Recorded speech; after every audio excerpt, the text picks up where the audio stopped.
struggle as she clawed her way onto the beach. 7 months pregnant, bleeding, surrounded by sharks. Her husband's yacht was already a white dot on the horizon. He'd pushed her, watched her go under, then turned the boat around and left. But Graham Brennan made one critical mistake that morning. One miscalculation that would cost him everything. Victoria didn't die. And now, 6 months later, she's about to walk into a boardroom where her supposedly grieving husband is holding a company meeting, where he's been spending her life insurance money, where he's planning his future with his mistress. Graham thinks his wife is dead, thinks he got away with murder, thinks he's untouchable. He's about to discover he's wrong about all three. This is the true story of a woman who survived shark-infested waters, a millionaire's betrayal, and her own underestimated strength. A story about what happens when a man tries to erase a woman, and what happens when she refuses to stay erased. This is Victoria's story, and it's about to get very, very interesting. The salt water burned as Victoria's head broke the surface, her pregnant belly scraping against coral. She gasped, coughed, tasted copper and brine. Her lungs screamed for air, but her body wouldn't obey. Move. She had to move. The baby. God, the baby. Victoria dragged herself forward, inches at a time. The rocky beach cut her palms. Blood mixed with seawater. Her sundress clung to her 7-month belly like a second skin.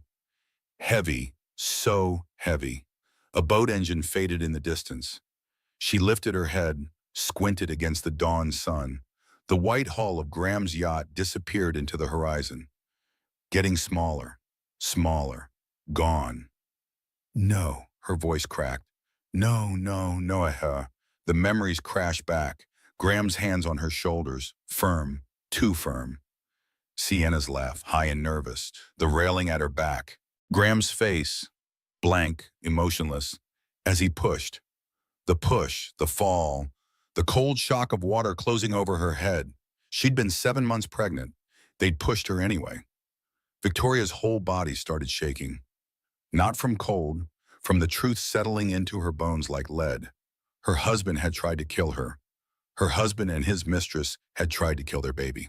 A contraction gripped her abdomen. She doubled over, breathed through it. 5 seconds, 10, 15. It passed, not labor. Please, God, not labor. Not here, not alone. Victoria forced herself to look around. Rocky beach, dense vegetation inland. No buildings, no people, no phone signal. Her phone was dead anyway. Waterlogged. The screen wouldn't even light up. But she tried. 3 times she pressed the power button. Lock, unlock, lock. Nothing. The phone stayed dark in her trembling hand. She was 40 minutes by boat from Nassau. Graham had told her that yesterday. Excited about their private island baby moon. Just the 3 of them, he'd said. Him, Victoria, and Sienna to document everything for social media. Victoria had questioned why they needed a social media manager for a private trip. Graham had kissed her forehead, said she was overthinking, said Sienna was just along to help, said everything would be perfect. She'd believed him. God, she'd believed him. 6 months ago, the pregnancy test had fallen from her shaking hands when she had overheard Graham on the phone in his office. The island property is perfect, he had said. Isolated. No witnesses. Victoria had thought he meant for their baby moon, for nursery planning, for nesting. She understood now. No witnesses meant no one to see her die. Another contraction, stronger this time. Victoria crawled higher up the beach, found shelter in a rocky outcropping. The sun climbed higher. Her dress started to dry. Salt crystals formed on her skin. Her throat burned. Thirst. She needed water, fresh water, but she couldn't move yet. Couldn't think past the basic fact of survival. I'm alive. The baby's alive. We're alive. But for how long? Victoria scanned the water. Her breath caught. Dorsal fins, 3, 4, 5 sharks circled the cove where she'd washed up. Gray shapes moving through crystal blue water. Graceful. Deadly. If she'd come ashore even 50 feet in either direction, they would have found her, and the sharks will take care of it. Graham's voice echoed in her memory. Had he said that? Or had she imagined it? Everything felt fuzzy, unreal, like a nightmare she couldn't wake from. But the blood on her palms was real. The baby moving in her belly was real. The sharks patrolling the water were real. This was happening. This was real. But Victoria pressed both hands to her stomach, felt the baby shift, still moving, still a behave. "It's okay," she whispered. "It's going to be okay. Mommy's here. Mommy's got you." The words felt like lies. How could anything be okay? How could she protect her baby when she couldn't even protect herself? Hours passed. The sun moved overhead. Victoria couldn't. Every time she thought about standing, about moving, about doing something, the reality of her situation crashed down again. Graham tried to kill me. Sienna helped him. They left me to die. They wanted the baby to die. The thoughts circled like the sharks. Relentless. Inescapable. Victoria's medical training as a marketing executive for pharmaceutical companies meant nothing here. Her degree meant nothing. Her 9 years of marriage meant nothing. Graham had thrown it all away. For what? Money? Sienna? Freedom? Did the reason even matter when the result was the same? She was alone, pregnant, stranded, surrounded by sharks. And somewhere out there, Graham was probably already planning her memorial service. Another hour passed, maybe two. Time felt elastic. Victoria's lips cracked. Her tongue stuck to the roof of her mouth. Dehydration was setting in. She needed to find water, food, shelter. She needed to survive. But first, she needed to be rescued. Victoria forced herself to stand, swayed, caught herself against the rocks. The world tilted and spun. She blinked until it steadied. A white shape appeared on the horizon. A boat.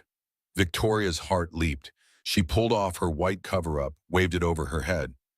"Here," her voice came out as a croak. "I'm here. Help, please." The boat kept going, turned away, disappeared. Victoria's arms dropped. The cover-up fell to the sand. She sat down hard, felt tears burning behind her eyes, but they wouldn't come. Dehydration, probably. Her body conserving water.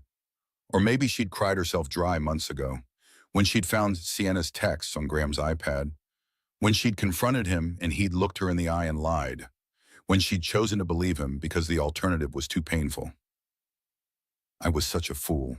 Another hour. The sun started its descent. Golden light painted the water. Beautiful. Deadly. Victoria had never felt so alone in her life.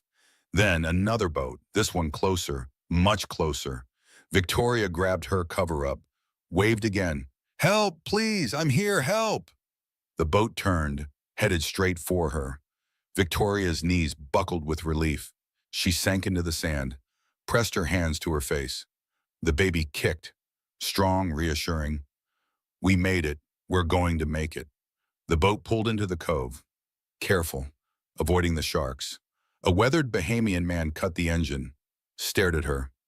"Miss, you okay?" "I'm pregnant," Victoria said, which wasn't an answer, but it was all she could manage. 7 months, I need a hospital. Please." "Jesus." The man maneuvered closer, extended a hand. "I'm Captain Morris. Come on, let's get you safe." Safe.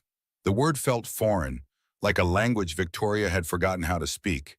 But she took his hand anyway, let him pull her aboard, wrapped herself in the emergency blanket he offered, sat in the boat as it pulled away from the island.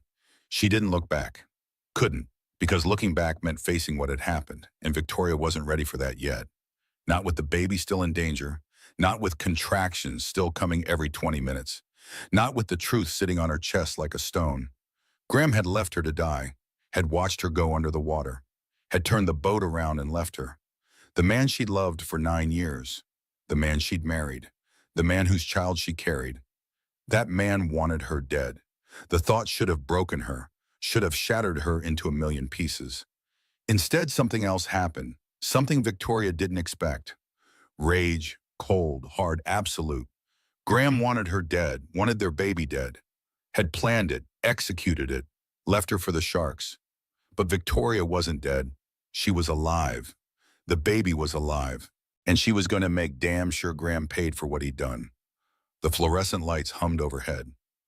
Too bright. Too sterile.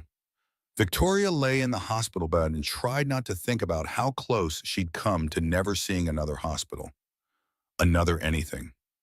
Vitals are stable. A nurse checked the fetal monitor. Baby's heartbeat is strong, 140 beats per minute. That's good. That's very good.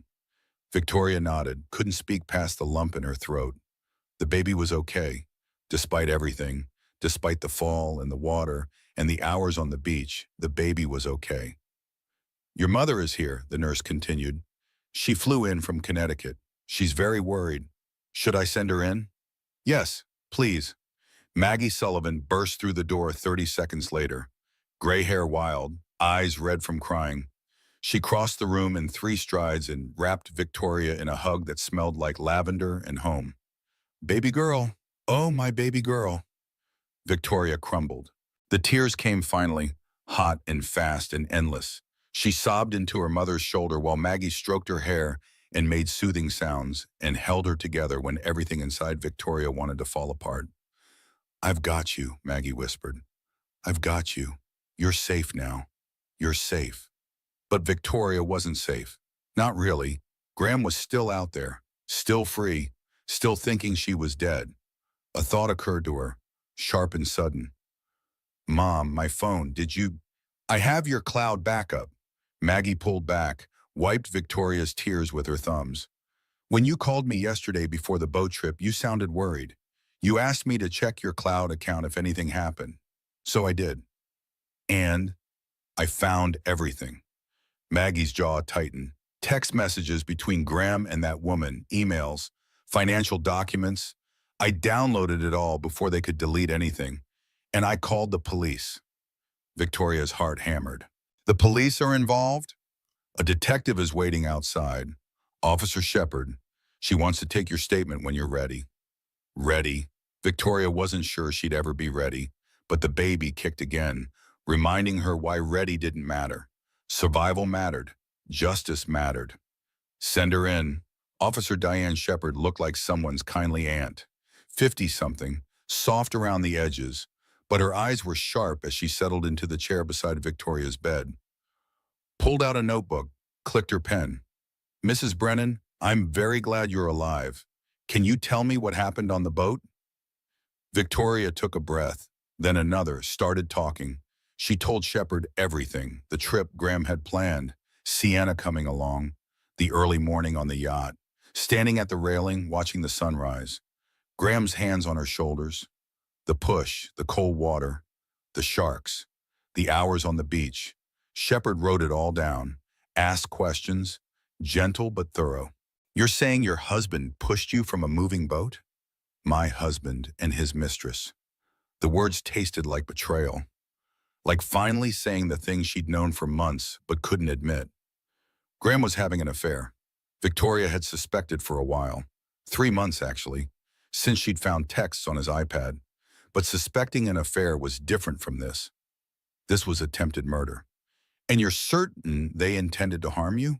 It couldn't have been an accident? Victoria almost laughed, would have if her throat didn't hurt so much. My husband put his hands on my shoulders and pushed. I felt his palms against my back. I saw Sienna's face. She wasn't surprised. She wasn't trying to help. She was watching. Shepard nodded, made notes. Your mother provided text messages between your husband and Sienna Hartley. Would you like to see them? No. Then yes, I need to see them. Maggie pulled out her phone, opened the screenshots, handed it to Victoria with reluctance. The messages were time-stamped from the boat. Early morning, right after they'd pushed her. Graham, it's done, she went under. Didn't see her surface. Sienna, are you sure? What if... Graham, the sharks will take care of it. We're heading back. Stick to the story. Sienna, I can't believe we actually did it. Graham, we didn't. She fell, remember? She was leaning over, felt dizzy, went over the rail. We tried to save her, but the current was too strong. That's the story. That's what happened. Sienna, I can't stop shaking. Graham, pull yourself together. We're almost back to Nassau. Grieve for the cameras. Cry if you need to, but stick to the story. Victoria's hands shook. She read the messages 3 times, 4. The words didn't change.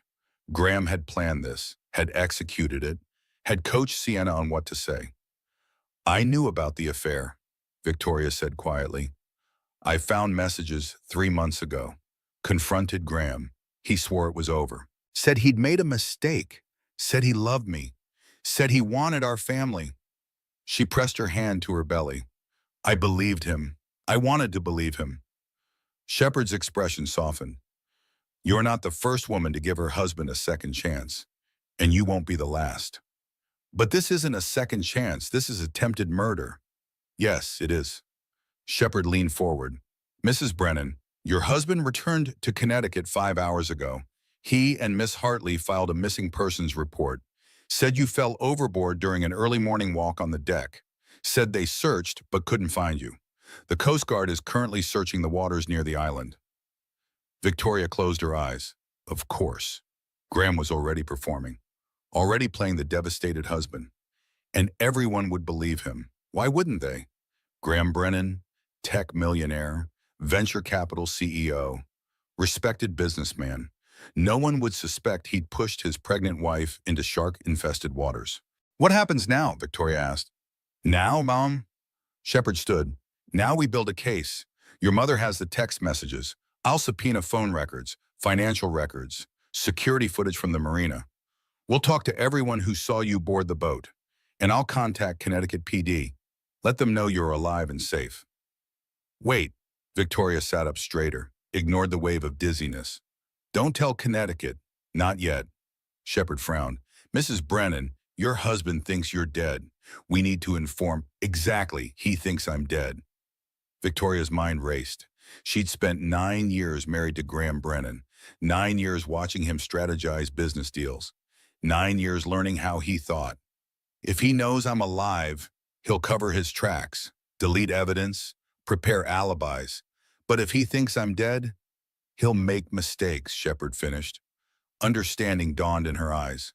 He'll move money, file insurance claims, show his hand. My best friend is a divorce attorney, Claire Donovan. She's in Connecticut. Can you contact her? Quietly? Shepard considered. How long? 72 hours. 3 days. Let Graham think I'm dead for 3 days. See what he does. Then we come home. That's risky. He already tried to kill me. I'm alive, I'm angry, and I'm going to make sure he pays for what he did. Victoria's voice didn't shake, didn't waver. She felt something hardening inside her chest, something that used to be soft and trusting. Please, give me 3 days. Shepard looked at Maggie. Maggie nodded. My daughter knows what she's doing. All right. Shepard pulled out her card, wrote a number on the back.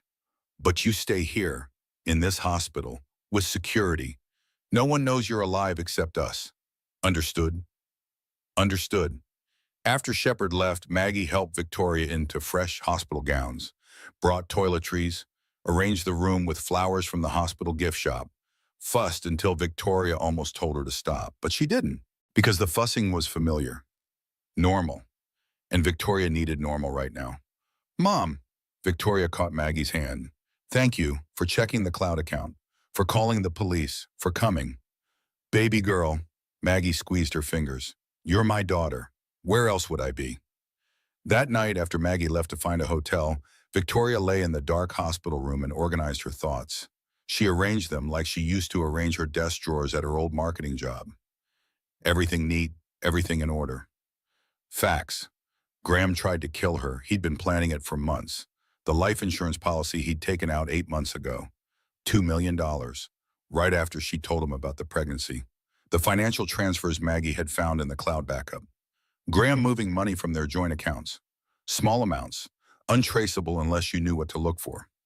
The island property, purchased 6 months ago, listed as a corporate retreat for tax purposes. But in Sienna's name, everything pointed to premeditation. This wasn't a crime of passion. This was calculated, planned, executed.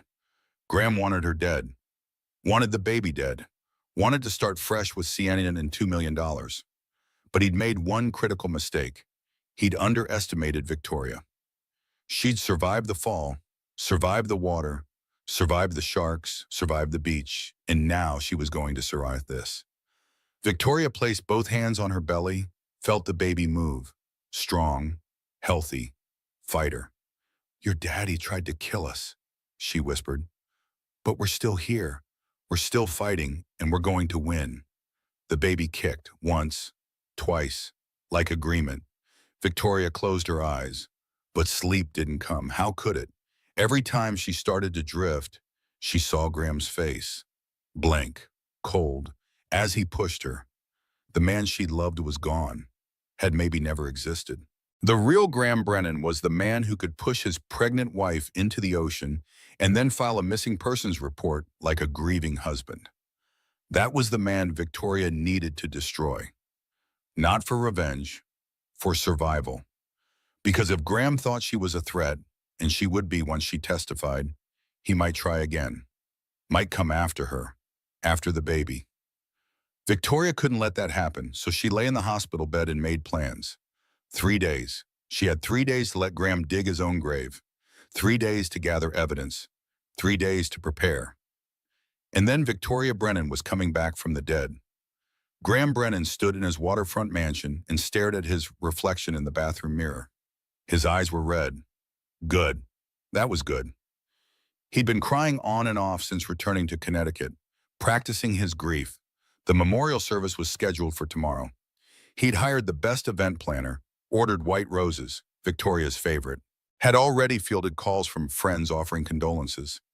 Everyone believed him. Of course they did. Why wouldn't they? He was Graham Brennan, CEO, millionaire, sure, devoted husband, expectant father, the man who'd lost everything when his pregnant wife fell from their yacht. Tragic, devastating, heartbreaking. The performance was Oscar-worthy. Graham splashed water on his face, dried it with the monogrammed towel Victoria had bought last Christmas. The gesture felt symbolic somehow, using her towel, standing in the bathroom they'd shared for 9 years, preparing to bury her memory. His phone buzzed. Sienna, again. She'd been calling every hour since they got back, panicking, falling apart. Graham ignored it. They'd agreed. No contact for at least a week. Let the dust settle. Let the investigation conclude. Then they could start building their life together. $2 million would go a long way. And with Victoria gone, Graham could finally clean up the financial mess he'd made, transfer the embezzled money properly, cover his tracks, blame any discrepancies on Victoria's death. Grief, distraction, everything was going to work out perfectly. The doorbell rang. Graham checked his appearance one last time. Red eyes, disheveled hair, wrinkled shirt. Perfect. He looked exactly like a man who'd lost his wife. Joel Richmond stood on the front step. Graham's business partner for 15 years. Friend, confidant, the only person who might actually see through the performance. Graham, Joel's voice was heavy with sympathy. I came as soon as I heard. I'm so sorry. Victoria she was wonderful.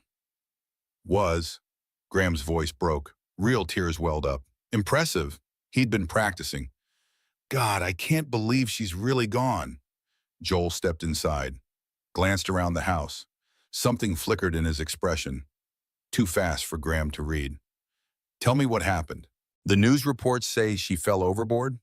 Graham led Joel to the living room, poured 2 glasses of whiskey even though it was only 2 in the afternoon, handed one to Joel, sat heavily on the couch. We went on a baby moon, private island. Victoria wanted to see the sunrise. She got up early, went out on deck. I heard her scream.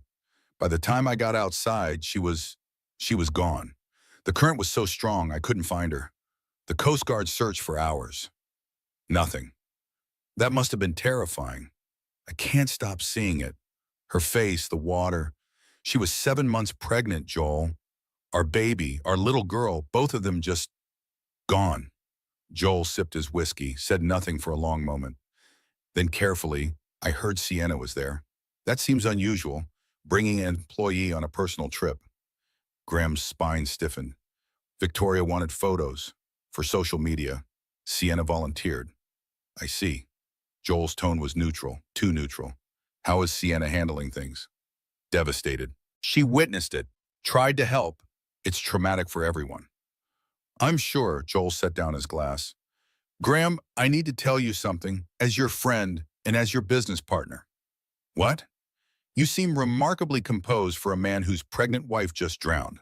The words hit like a slap. Graham's carefully constructed expression cracked. Excuse me? I'm not judging. Everyone processes grief differently. But I've known you for 15 years. I know when you are performing. And right now, sitting in your living room drinking whiskey at 2 in the afternoon, you seem more focused on maintaining appearances than actually grieving. I'm in shock. I don't know what you expect me to. I also know you emptied your joint accounts 3 days before the trip. Joel's voice stayed calm, deadly calm. $200,000 transferred to an offshore account. I saw the records this morning. I review all company transactions, Graham, including yours. Graham's blood turned to ice. That's none of your business. It is when you're moving company money, small amounts, regularly, for the past 6 months. I've been tracking it, waiting to see if you'd explain. You haven't, so I'm asking, what's going on? Nothing. Business expenses, completely legitimate. Then you won't mind an audit. The silence stretched. Graham's mind raced. Joel knew, maybe not everything, but enough to be dangerous, enough to ask questions. This isn't the time, Graham said finally. My wife just died. Our baby died. Can we please not discuss business right now? Of course, Joel stood. I'm sorry, you're right. This can wait. The memorial is tomorrow? Yes, 2 o'clock, Harborview Chapel. I'll be there. Joel headed for the door, paused. Graham, if there's anything you want to tell me, anything at all, you know you can trust me. But the look in Joel's eyes said the opposite, said he didn't trust Graham at all. After Joel left, Graham poured another whiskey. His hands shook. He'd been so careful, so meticulous. How had Joel found the transfers? How much did he know? The phone buzzed again. Sienna, Graham answered this time. What? His voice came out harsher than intended. Graham, Sienna sounded hysterical. Someone followed me from work. A woman. She kept watching me. What if they know? What if... No one knows anything. You're paranoid. The police came to my apartment. They asked about the boat trip, about Victoria. Graham, what do we do? Nothing. We do nothing. They can't prove anything. Victoria fell. We tried to save her. We searched. That's the story. That's what happened. I can't do this. I can't keep lying. Every time I close my eyes, I see her face. I see... Pull yourself together. Graham kept his voice low, controlled. You knew what this was. You agreed. You can't fall apart now. You said she'd die quickly. You said it would be over fast. You didn't say there would be sharks. You didn't say, Sienna, listen to me. Delete this call from your history. Delete all our messages. And do not contact me again until after the memorial. Do you understand? Silence. Then a small voice. Yes. Good. And Sienna, if you talk to the police again, say nothing without a lawyer. Nothing. Understand? I understand. Graham ended the call, deleted it from his phone. Sienna was becoming a liability. He'd known it might happen. She was young, inexperienced, emotional, not cut out for this kind of pressure. But Graham was. He'd built a successful company, managed millions of dollars, navigated complex business deals. He could handle this. He just needed everyone to believe the story. Grieving husband, tragic accident, missing wife. And in a few months, once the insurance money came through, he could quietly start over. New life, new identity. Maybe not with Sienna after all. She was proving to be more trouble than she was worth. Graham poured a third whiskey, considered his next moves. The memorial tomorrow, the estate lawyer meeting next week, the insurance claim. He'd filed the paperwork this morning, $2 million. The policy was only 8 months old, but that shouldn't be a problem. Accidental death, witnessed by multiple people. Well, one person, Sienna, who was currently falling apart. Graham's jaw tightened. He needed to think, needed to plan, but his head felt fuzzy. 3 whiskeys before 2:30. Not smart. He had a press conference at 4. News crews were already gathering outside. The grieving husband needed to make a statement. Graham stood, swayed slightly, caught himself on the arm of the couch, took a breath. He could do this.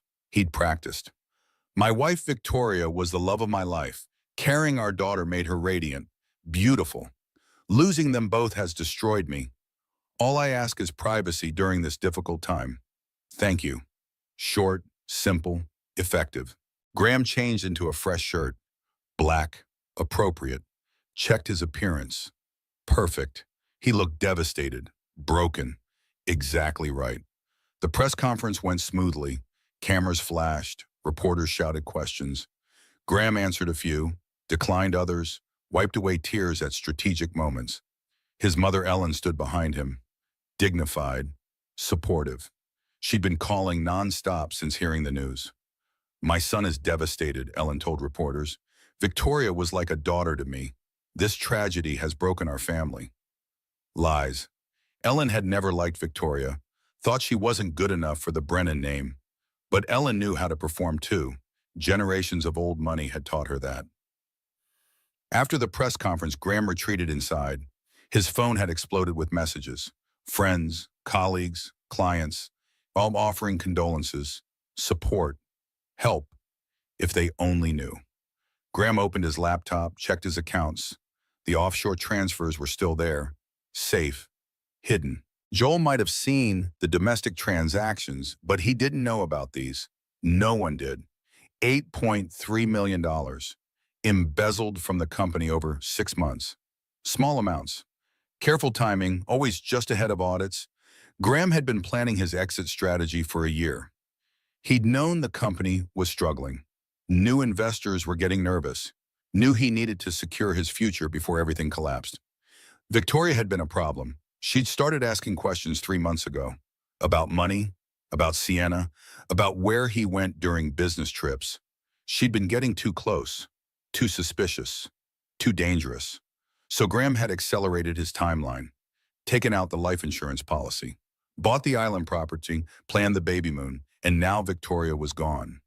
The baby was gone. The problems were gone. In a few months, once things settled, Graham could disappear. New identity, new country. $8.3 million went a long way in certain parts of the world. Sienna would be a loose end. Unfortunate, but necessary. Graham closed the laptop, poured a fourth whiskey. His hands were steady now. The panic from earlier had faded. He was in control again. Tomorrow was the memorial, the performance of a lifetime. Graham would cry, would eulogize Victoria, would accept condolences with grace and dignity. And then he'd start planning his exit. Everything was going according to plan. Almost. That night at 2 a.m, Graham stood in the dark garage and scrubbed the yacht deck. Every surface, every railing, every spot where Victoria might have left DNA. He scrubbed until his hands cramped, until the deck gleamed. He couldn't risk the police finding anything. Couldn't risk any questions about what really happened on that boat. Victoria had leaned over the railing, felt dizzy, fell. They searched. They called the Coast Guard. They did everything right. That was the story. That was what happened. Graham repeated it like a mantra as he scrubbed, over and over, until he almost believed it himself. Randall Pierce sat in his study and reviewed the quarterly reports for Brennan Venture Capital. Numbers swam across the screen, profits, losses, investments, returns. Something was wrong.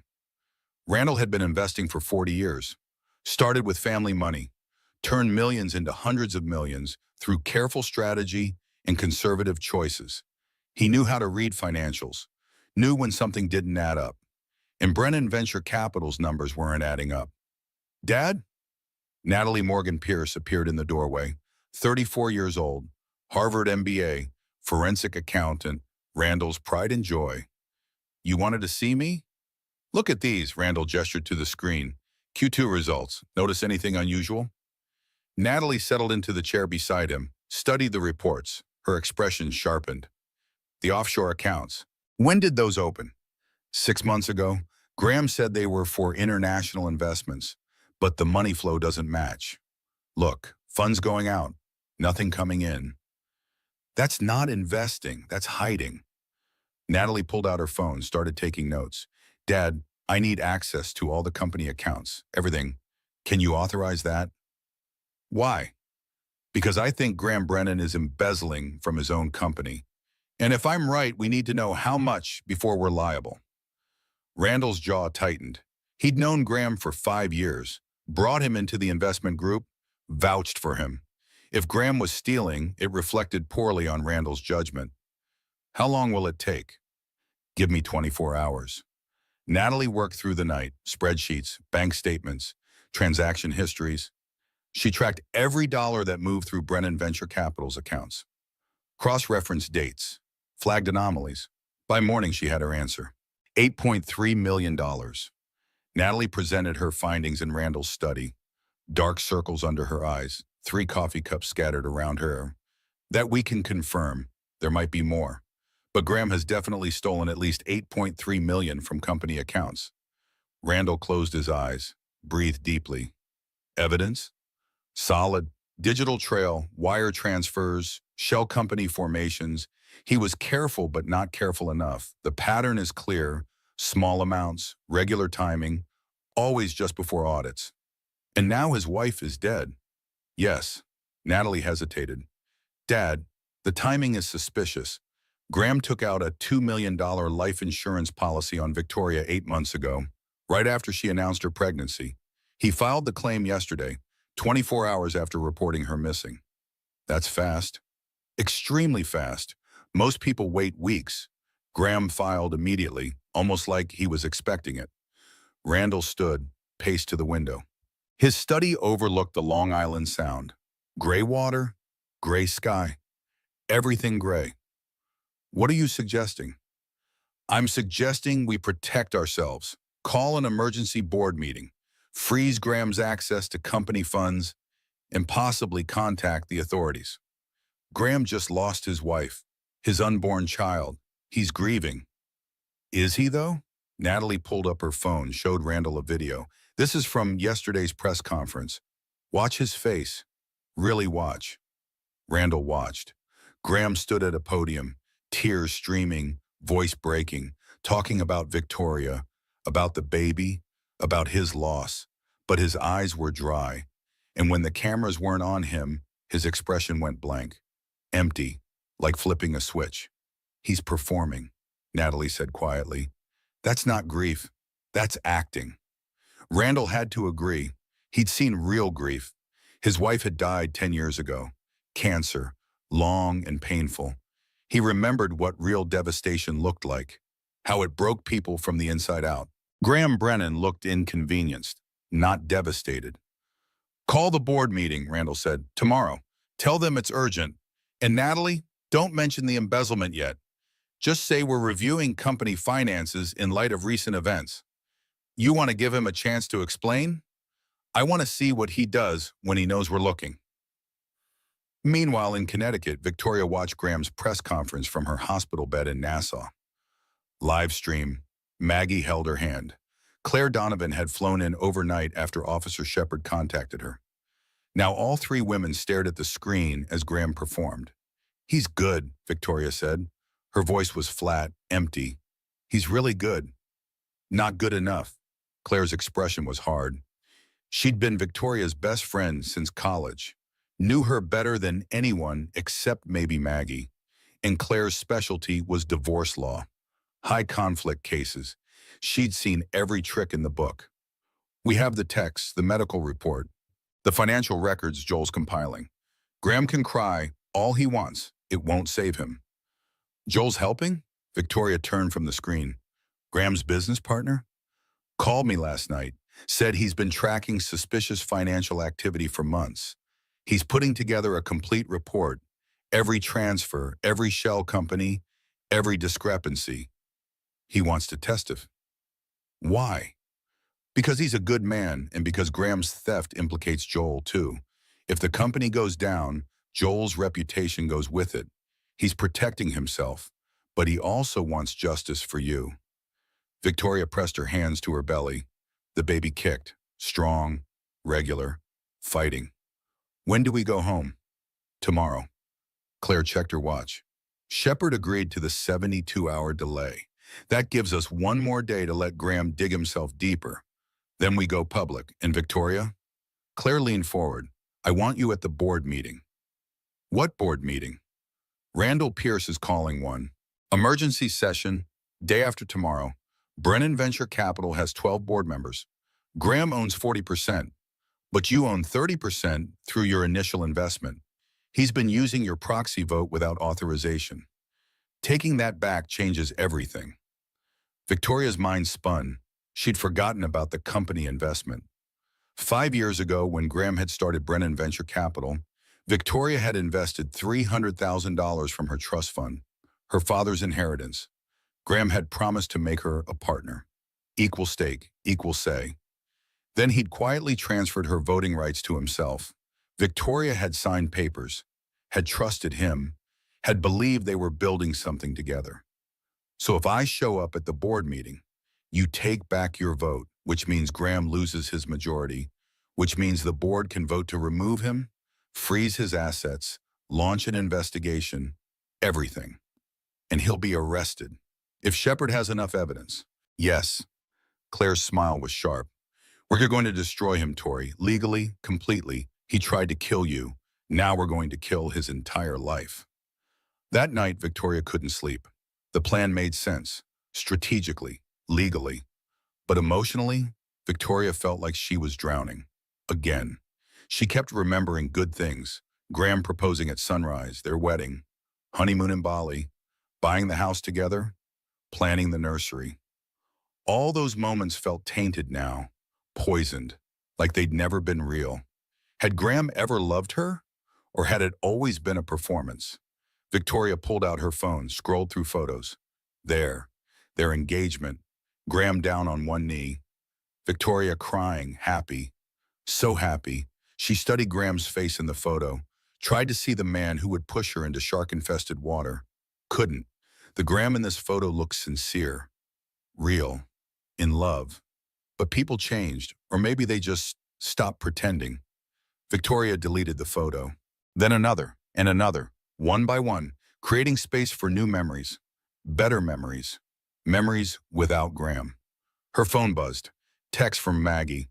Can't sleep either. Want company? Always. Maggie appeared 10 minutes later with hot tea and cookies from the hospital cafeteria.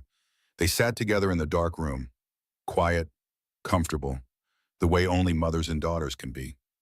I keep wondering when he changed, Victoria said finally, or if he was always like this and I just didn't see it. Does it matter?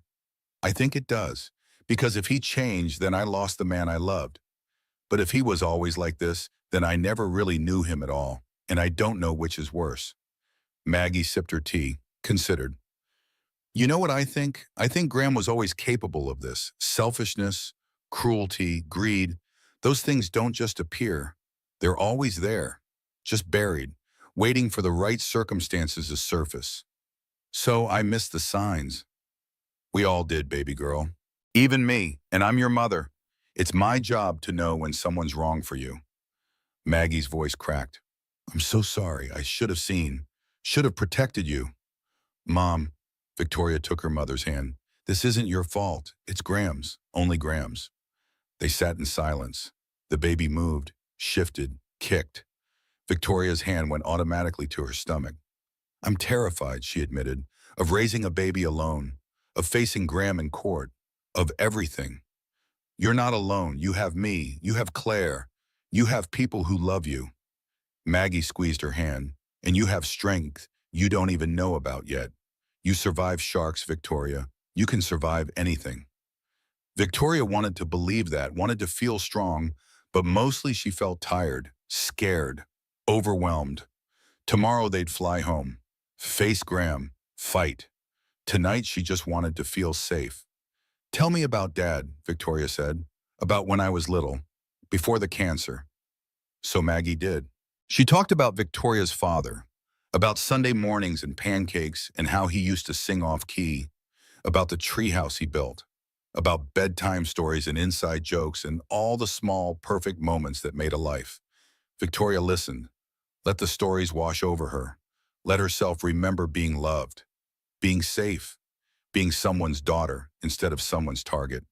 Tomorrow would come soon enough. The fight, the fear, the fury. Tonight she was just Victoria, pregnant, scared, loved, and for now, that was enough. Victoria stood outside Randall Pierce's estate and tried to steady her breathing. The mansion loomed above her, Stone and glass and old money. Everything about it screamed permanence, legacy, power. She felt small in comparison. 7 months pregnant, exhausted. Wearing a maternity dress Claire had bought that morning because Victoria's clothes didn't fit anymore. Everything felt wrong, too tight, too vulnerable. You can do this. Claire stood beside her, briefcase in hand, lawyer mode fully activated. Remember, you're not asking for anything. You're taking back what's yours. What if they don't believe me? They'll believe you. Randall called this meeting for a reason. He already knows something's wrong. We're just confirming it. Maggie touched Victoria's arm. Baby girl, you survived sharks. You can survive rich men in suits. Victoria almost laughed, would have if her stomach wasn't churning. She pressed both hands to her belly. The baby kicked, strong, reassuring. Okay, let's go. A butler opened the door, led them through marble halls to a private study. Randall Pierce stood as they entered. Tall, silver-haired, expensive suit, but his expression was kind as he crossed the room. Mrs. Brennan, he extended his hand. I am profoundly relieved you're alive and profoundly disturbed by what I've learned. Victoria shook his hand. His grip was firm but gentle, careful around her pregnancy. Thank you for seeing me. Well, of course, please. Sit. You must be exhausted. Victoria lowered herself into a leather chair. Carefully, pregnant woman sitting. Everything about late pregnancy was awkward, ungainly. She felt like a whale trying to navigate furniture. Natalie Morgan Pierce appeared from an inner office. Blonde, professional, sharp-eyed. She set a laptop on the desk, turned it to face Victoria. I've been reviewing your husband's financial activities, Natalie said without preamble. What I found is extensive embezzlement, $8.3 million that we can confirm, possibly more. Victoria's hands tightened on the chair arms. 8 million? From company accounts, shell companies, offshore transfers. He's been very systematic, very careful, but not careful enough. Randall leaned forward. Mrs. Brennan, did you know your husband was moving money? No, I knew something was wrong. 3 months ago, I found text messages between Graham and his assistant, Sienna Hartley. They were having an affair. I confronted him. He said it was over, said he'd made a mistake. Victoria's throat tightened. I believed him. And now? Now I know the affair wasn't the only lie. He took out a life insurance policy 8 months ago. $2 million, named himself beneficiary, filed the claim the day after he pushed me into the ocean. The room went silent. Randall and Natalie exchanged glances. Claire opened her briefcase, pulled out documents. We have evidence, Claire said. Text messages between Graham and Sienna planning the murder.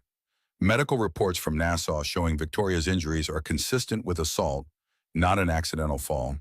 Phone records, financial statements, and witness testimony from Graham's business partner, Joel Richmond. Joel's testifying? Victoria asked. He contacted me yesterday, said he's been compiling evidence for 3 months, since he first suspected the embezzlement. He's ready to go on record. Natalie pulled up more screens. There's something else. Your personal accounts, Mrs. Brennan, your trust fund, your inheritance. Graham has been draining those too, and he took out loans against your property. Your name on the paperwork, forged signatures. You're liable for $3.7 million in debt you never authorized. The room tilted. Victoria gripped the chair. $3.7 million? She'd had maybe $200,000 left in her trust fund. Where did the rest come from? He mortgaged our house, Victoria said slowly, and the beach property, and probably the cars. Everything we owned jointly. He put it all in my name and took out loans. Yes. Natalie's expression was grim. If you'd actually dated, Graham would have collected the life insurance, sold the properties, and walked away clean. All the debt would have died with you. Victoria felt sick. She'd known Graham wanted her dead, but this level of planning, this much betrayal, it was almost incomprehensible. What happens now? Victoria asked. Randall stood, paced to the window, looked out at the manicured grounds. I'm calling an emergency board meeting. day after tomorrow. I'm recommending Graham's immediate termination and a full criminal investigation. But I need you there. Me? You own 30% of Brennan Venture Capital through your initial investment. Graham's been using your proxy vote without authorization. Taking back your vote changes everything. With you and Joel voting against him, Graham loses his majority. The board can remove him, freeze all assets, turn everything over to authorities. Victoria's mind raced. Show up at a board meeting. Face Graham in front of 12 people. While 7 months pregnant and supposedly dead. He thinks I'm dead, Victoria said. Everyone thinks I'm dead. The news, the memorial service. Graham filed a missing persons report. If I just show up, he'll know you have evidence, Claire finished. He'll know you're not just alive, but actively working against him, which is why we time it perfectly. He walks into that boardroom thinking he's safe, thinking you're dead, thinking he's gotten away with everything. And then you walk in, alive, pregnant, with proof. It's risky, Randall said. Are you sure you're up for this? Was she? Victoria pressed both hands to her belly, felt the baby move, thought about Graham's face as he pushed her, Sienna's laugh, the cold water, the sharks, the hours on the beach thinking she would die. He already tried to kill me, Victoria said. Her voice was steady, stronger than she felt. I'm alive, I'm angry, and I'm going to make sure he pays for what he did. So yes, I'm sure. That night back at the hotel, Victoria broke down. The strength she'd shown in Randall's study evaporated, left her hollow, empty, terrified. She sat on the bathroom floor fully clothed, couldn't move, couldn't think, just sat there while the world spun around her. Maggie found her 20 minutes later. Didn't say anything, just sat down beside Victoria on the cold tile, put an arm around her shoulders, held her while Victoria shook. I can't do this, Victoria whispered. I thought I could, but I can't. I'm not strong enough. You are, though. You're the strongest person I know. I'm scared, Mom, so scared. What if Graham tries again? What if something happens to the baby? What if I can't prove what he did? What if everyone thinks I'm lying? Then we deal with it, together, one step at a time. Maggie squeezed her shoulders. But Victoria, listen to me. You can't let fear make your decisions. Graham wants you scared, wants you hiding, wants you silent. Don't give him that power. Victoria knew her mother was right, but knowing and feeling were different things. Knowing Graham deserved to pay didn't make facing him easier. Knowing she had evidence didn't make the fear go away. That night, Victoria called Dr. Hayes, her OB-GYN in Connecticut, the woman who'd been monitoring her pregnancy for 7 months, who knew Victoria's medical history, her fears about becoming a mother, her questions about everything. Dr. Hayes, Victoria's voice cracked. It's Victoria Brennan. I need to talk to someone. I'm not okay. Victoria. Dr. Hayes' voice was warm, familiar, safe. I heard what happened. Are you safe now? Physically, yes. Emotionally? Victoria laughed. It sounded broken. I'm sitting on a heel bathroom floor at 10 at night. I can't stop thinking about dying, about Graham, about how maybe the baby would be better off without me. Victoria, stop. Listen to me. What you're feeling is normal. It's trauma, post-traumatic stress. After what you've been through, these thoughts are your brain trying to process impossible circumstances. But they're not true. Do you hear me? They're not true. What's not true? That you're not strong enough, that the baby would be better off without you, that you're failing. None of that is true. You're surviving, you're fighting, you're protecting yourself and your child. That's not weakness. That's strength. The words cracked something open in Victoria's chest. She started crying, not sad crying, relieved crying, like someone had finally said the thing that she needed to hear. I'm so tired, Victoria said. I'm so tired of being scared. I know, but tired isn't the same as defeated. You can be exhausted and still keep going. You can be terrified and still fight. That's what courage is, Victoria. Not the absence of fear, but moving forward despite it. After hanging up, Victoria felt marginally better. Still scared, still exhausted. But maybe Dr. Hayes was right. Maybe courage wasn't about not being afraid. Maybe it was about being absolutely terrified and doing it anyway. Victoria stood, washed her face, looked at herself in the mirror, 7 months pregnant, dark circles under her eyes, hair a mess. She looked like she'd been through hell, because she had, but she was still here, still standing, still fighting. You can do this, she told her reflection. 2 days, you just need to survive 2 more days, and then Graham pays. The baby kicked, hard, like agreement. Victoria smiled, first real smile since the island. You're right, little one. We can do this. We're survivors. She left the bathroom, found Maggie and Claire in the hotel room's sitting area. Both looked up as Victoria entered. I'm ready, Victoria said. Every day after tomorrow, the board meeting, I'm ready. Claire smiled, fierce and proud. Good, because I just got off the phone with Joel Richmond. He's testifying, and he's bringing everything. Every document, every transfer, every lie Graham told. We're going to bury him, Tori, completely. Victoria sat down. Let them go over the plan, the timing, the presentation, who would say what, how to handle Graham's reaction. It was strategic, methodical, like planning a battle, which Victoria supposed it was. A battle for justice, for truth, for her life and her baby's future. Graham had started this war when he pushed her into the ocean. Now Victoria was going to finish it, and she was going to win. Graham received the board meeting notice at 9 in the morning. Urgent, all members required. Tomorrow at 10. He stared at the email, read it 3 times, tried to find hidden meaning in the professional language. Emergency financial review. Recent company developments. Mandatory attendance. What did Randall know? Graham called his assistant. Get me everything we have on the next board meeting. Agenda, documents, participant list, everything. Mr. Brennan, I don't have access to.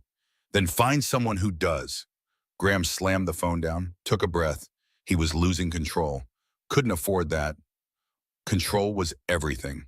His phone buzzed. Sienna, again. He'd been ignoring her calls for 2 days. Ever since the memorial service. Ever since he'd realized she was a liability. Against his better judgment, Graham answered. What? Something's wrong. Sienna's voice was high, panicked. People keep staring at me. At work, in the coffee shop. Like they know. Graham, what if they know?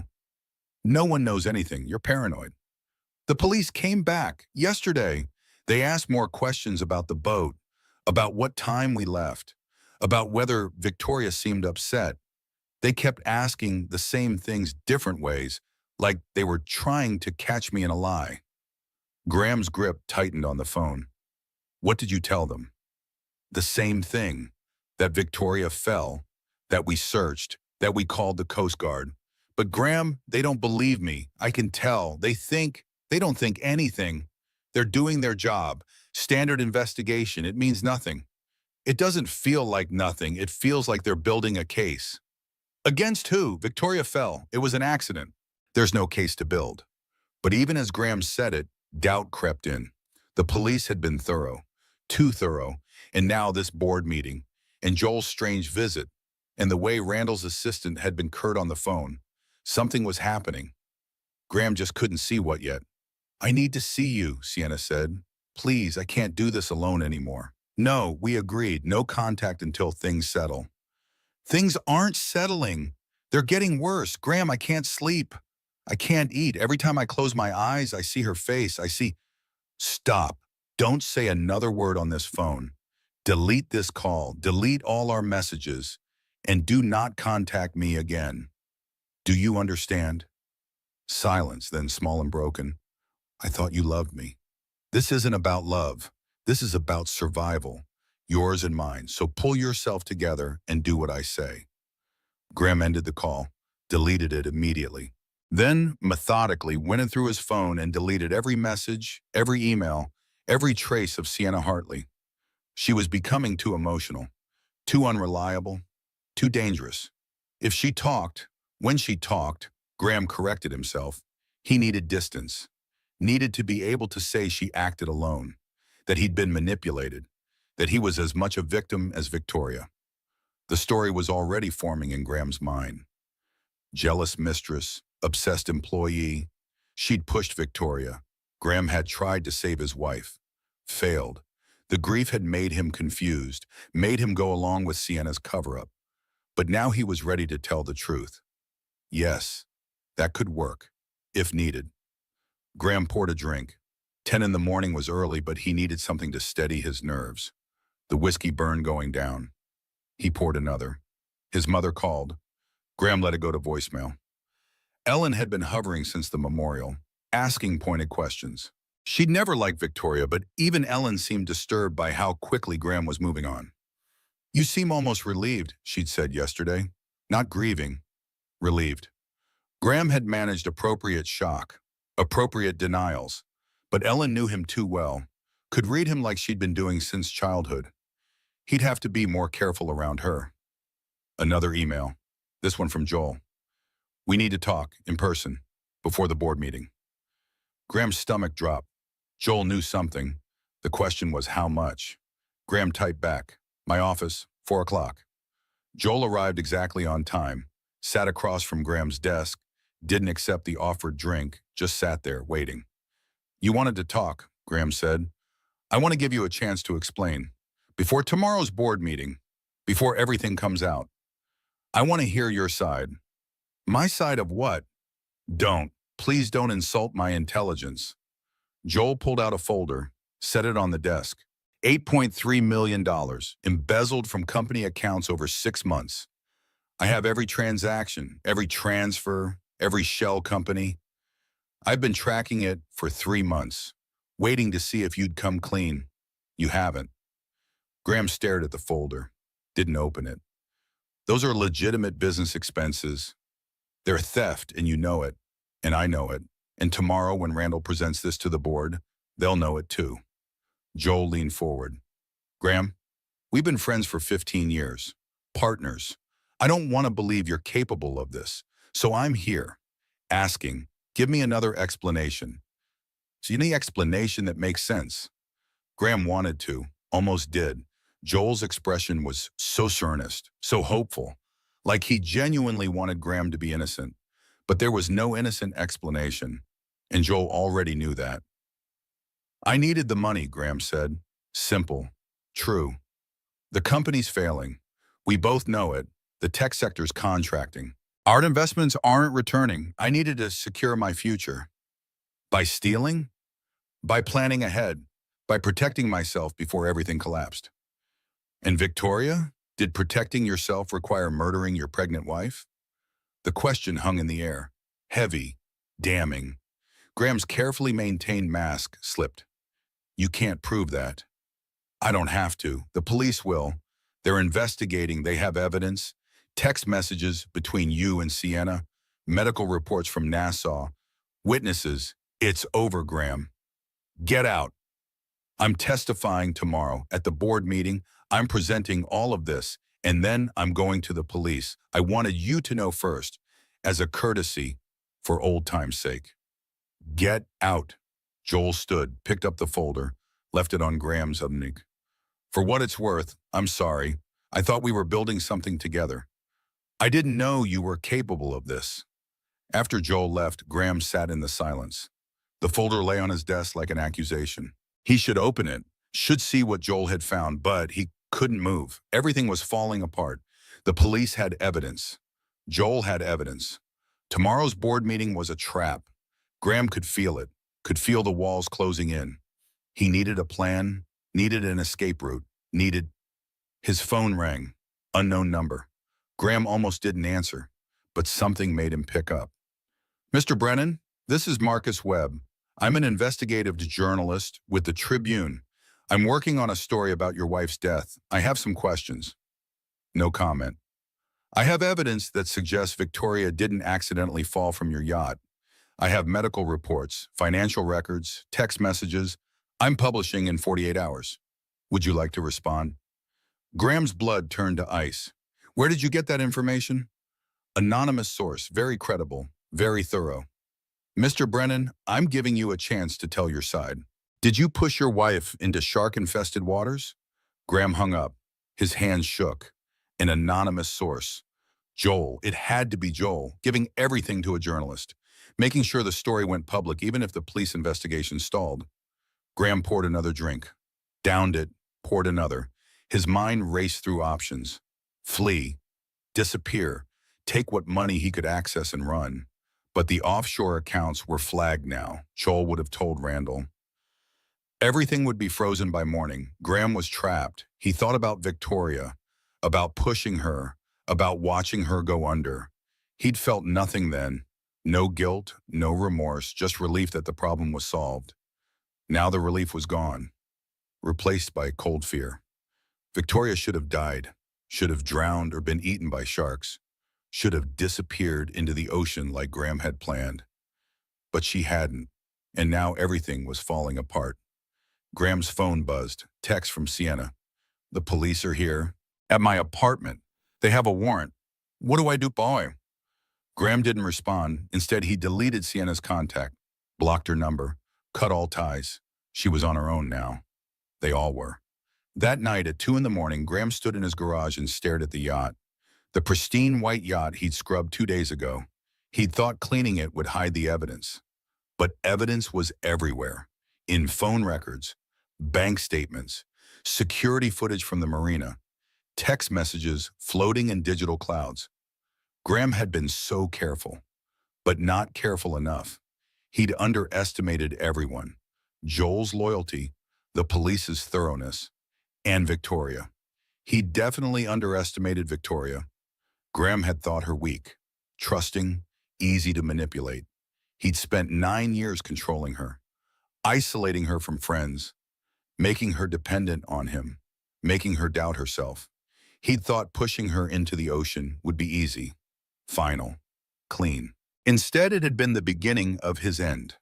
Graham climbed onto the yacht, sat on the deck where Victoria had stood, where he'd put his hands on her shoulders, where he'd pushed. He tried to feel something. Regret, guilt, remorse, anything. But there was nothing. Just cold calculation. Just the knowledge that he'd made a strategic error, that he'd bet everything on Victoria dying and lost. Tomorrow he'd walk into that boardroom, face the board, face whatever evidence they had, and he'd perform. He'd cry. He'd deny. He'd blame Sienna. He'd do whatever it took to survive. Because that's what Graham Brennan did. He survived. He adapted. He won. Even when he was losing. Especially when he was losing. Victoria stood outside the Brennan Venture Capital building and tried to breathe. The glass tower stretched 30 stories above her. Modern. Expensive. Graham's empire made visible. Last chance to back out, Claire said, but her tone suggested she didn't mean it. Didn't expect Victoria to actually back out. I'm not backing out. Victoria's hand went to her belly. The baby had been quiet all morning, like she knew something important was happening. Let's do this. They took the elevator to the 20th floor. Victoria, Claire, and Maggie. A lawyer, a mother, and a supposedly dead woman. The elevator music was classical, peaceful.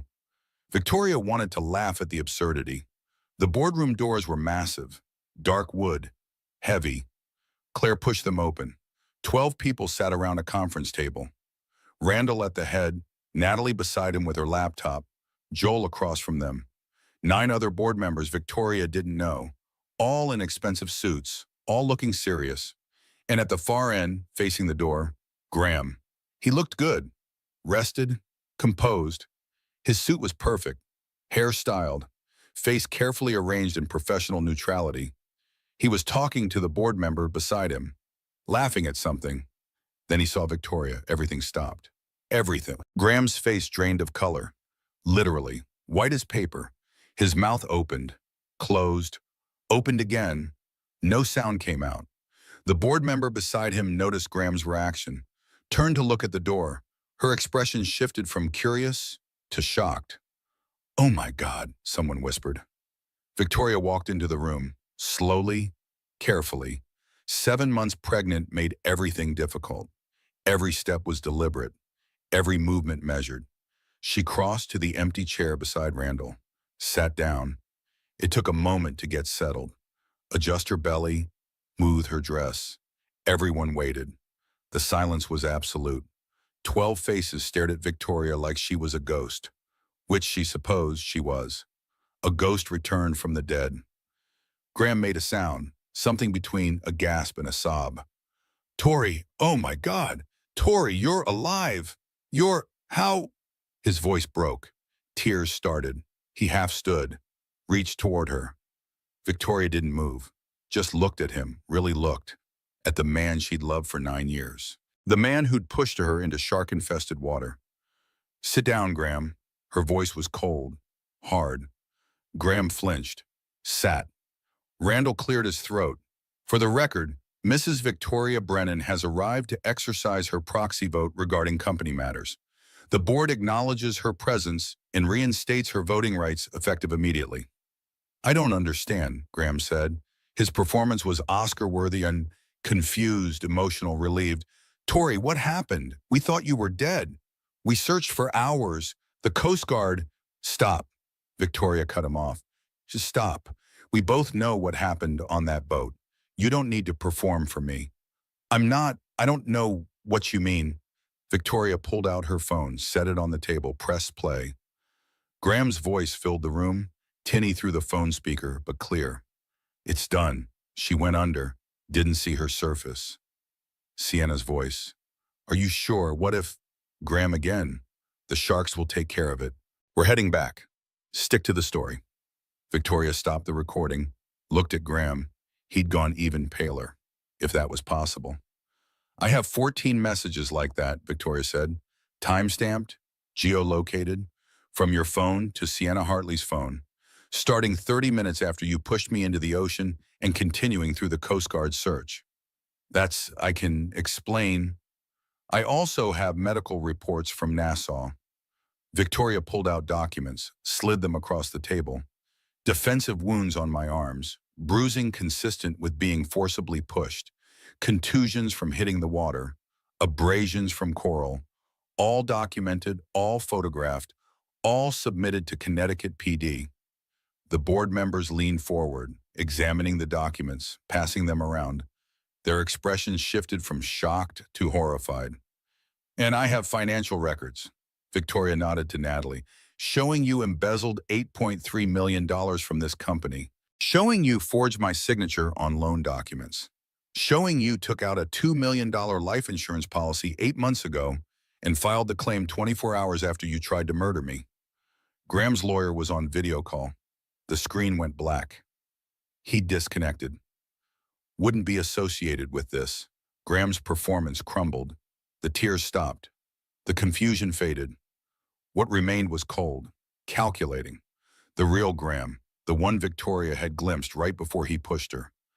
I want immunity, Graham said. Before I say anything else, I want a deal. There is no deal. Claire stood, walked to the windows. You attempted to murder your pregnant wife. You embezzled millions. You forged documents. You filed fraudulent insurance claims. You don't get a deal. You get a cell. Sienna did it. She pushed Victoria. I tried to stop her. Stop. Joel's voice cut through. Just stop, Graham. I'm testifying against you. I have 3 months of documented evidence. Every transaction, every transfer, every lie. You don't get to blame Sienna. You planned this, all of it. Graham turned to Joel. Something flickered in his expression. Betrayal, anger. We were friends. We were, until you became a thief and a murderer. Randall stood. The board votes, all in favor of Graham Brennan's immediate termination and asset freeze. 11 hands went up. Only Graham didn't vote. Couldn't vote. His majority was gone. Victoria's vote had changed everything. Motion carries. Graham Brennan, you're terminated effective immediately. All company stock revoked. All access frozen. All assets subject to investigation, loss, and recovery. The boardroom doors opened. Officer Shepard walked in. 2 uniformed officers behind her. She looked at Graham with something like pity. Graham Brennan, you're under arrest for attempted murder, conspiracy to commit murder, embezzlement, fraud, forgery, and filing false insurance claims. You have the right to remain silent. This is insane. Graham stood, backed away from the officers. Tori, please, tell them. Tell them this is all a misunderstanding. We can work this out. Please. Victoria stood, slowly, carefully, placed both hands on her pregnant belly, met Graham's eyes. You were going to let our baby die. Tori, our baby, your child. You were going to let sharks kill your own child. Graham's mouth opened, closed. No defense for that, no explanation, no excuse. You're a monster, Victoria said, simply, quietly, like stating a fact. And I'm going to watch you pay for what you did. The officers moved forward. Graham didn't resist, just stood there as they cuffed him, read him his rights, led him toward the door. He looked back once, at Victoria. His expression was blank, empty, like all the masks had fallen away and nothing remained underneath. Then he was gone. The boardroom doors closed. The silence was deafening. Victoria's knees buckled. Claire caught her. Maggie rushed over. They guided her back to her chair. Someone brought water. Someone else opened a window. Fresh air flooded the stuffy room. Are you okay? Randall asked, genuine concern in his voice. Do you need a doctor? I'm okay. Victoria drank the water. Her hands shook so badly she almost spilled it. I just need a minute. But she didn't have a minute. The board members wanted to talk, wanted explanations, wanted details. Claire fielded questions, professional, efficient, protecting Victoria while providing necessary information. Joel approached carefully, sat in the chair Graham had vacated. I'm sorry, I should have acted sooner, should have stopped him months ago. You acted when it mattered, Victoria said. You testified, you brought evidence, you helped build the case. That's what matters. Still, if I'd been more alert, more suspicious, maybe this wouldn't have happened. Graham fooled everyone. He was good at it, really good. Victoria set down the water. What happens to the company now? Board will vote in new leadership.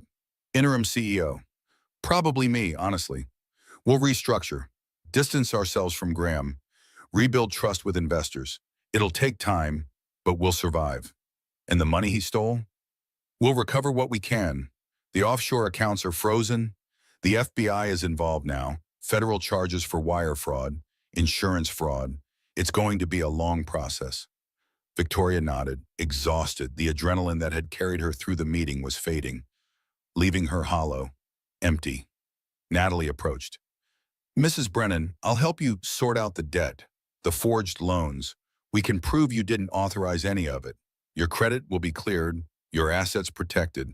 It'll take work, but we'll fix it. Why are you helping me? Natalie smiled, small but genuine. Because women supporting women isn't charity, it's survival. And because what Graham did to you is unconscionable. If I can help make it right, I will. After everyone left, Victoria sat alone in the boardroom. Claire and Maggie waited outside, giving her space.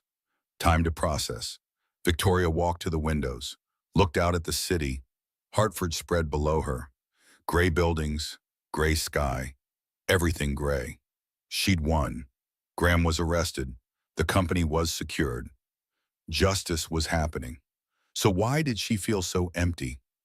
Victoria pressed her hand to the glass, cold, solid, real. She was real. Still here, still breathing, still fighting. But God, she was tired. The baby kicked, strong, insistent, reminding Victoria she wasn't alone, would never be alone again. We did it, Victoria whispered to her belly. We won. The baby kicked again. Victoria imagined it was agreement, celebration, victory, but mostly she just felt tired. Later that afternoon, Victoria sat in Claire's law office and tried to focus. Documents everywhere, contracts, statements, legal briefs. Claire explained next steps, filing procedures, court dates, testimonies. Victoria's mind drifted. She kept seeing Graham's face, that blank expression as the officers led him away, like someone had switched off a light. Had he always been empty inside? Or had something broken him, made him into the kind of man who could push his pregnant wife into the ocean? Tori, Claire's voice cut through. Are you listening? Sorry, what? Sienna Hartley, the The police arrested her this morning. She's cooperating, taking a plea deal, 20 years out in 12 with good behavior. She'll testify against Graham at trial. Victoria absorbed that. Sienna, 26 years old, her whole life ahead of her, now spending the next 12 years in prison. Does she deserve that? Victoria asked. I mean, Graham manipulated her, told her lies, made her think they'd be together. She was young, stupid. But is 12 years appropriate? She helped murder you, Claire said bluntly. Or tried to. She pushed you. She lied to the Coast Guard. She sent those texts. Yes, Graham manipulated her. But she made choices. She chose to help him. She chose to stay silent. She deserves consequences. Logically, Victoria knew Claire was right. But emotionally, she almost felt sorry for Sienna. Almost. When's the trial? Victoria asked. Preliminary hearing in 2 weeks. Full trial probably 6 months. Maybe longer. These things take time. 6 months. I'll have had the baby by then. Yes. Claire's expression softened. Which brings me to the next thing. Your living situation. You can't go back to the house. Too many memories. Too much press attention. I found you a rental. Small. Safe. Good security. Close to your mother. Thank you. And Tori, you need therapy. Real therapy. What you've been through, attempted murder, pregnancy trauma, PTSD, you can't process that alone. I have referrals, specialists in trauma. Please, for me, for the baby, get help.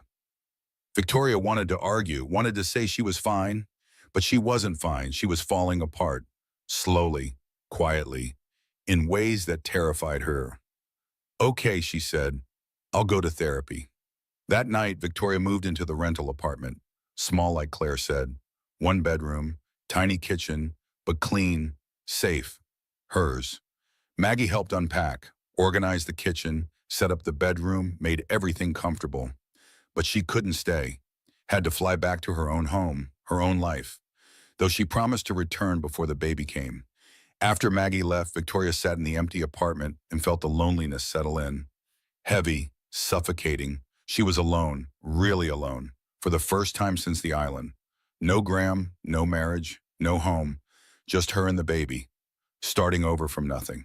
Victoria walked to the bedroom, found the box Claire had packed from the house, personal items, photos, keepsakes, things Graham hadn't destroyed.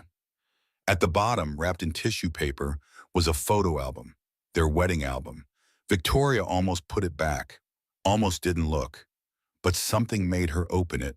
There, her and Graham on their wedding day, 9 years ago, Victoria in white, Graham in a tux, both smiling, both happy, both young and stupid and in love. Or at least Victoria had been in love. Graham had been, what, performing, planning, waiting for the right moment to destroy her? Victoria studied Graham's face in the photos, tried to see the monster, tried to see the man who would push her, kill her, but she couldn't.